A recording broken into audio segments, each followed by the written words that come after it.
LDR, para sa mga taong malalayo sa mahal nila.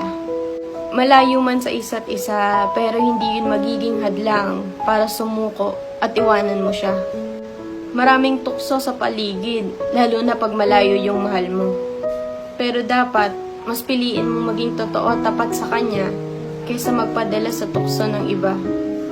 Nandyan yung mga away, tampuhan, higit sa lahat, pagsubok sa relasyon.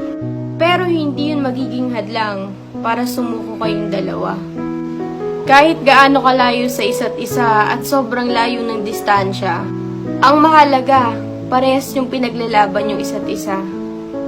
Isa sa pagsubok yung layo nyo sa isa't isa. Pero darating yung araw na magkakasama na kayong dalawa. At hindi nyo na kailangang mag-phone para mag-good morning at good night sa isa't isa. Kasi gigising kang masaya dahil kasama mo na siya. Kaya ikaw, kung nasa long distance relationship ka, mahalin mo partner mo ng buo at wag na wag kang magloloko. Time will come, magiging worth it ang lahat. Kaya laban lang, wag kang susuko.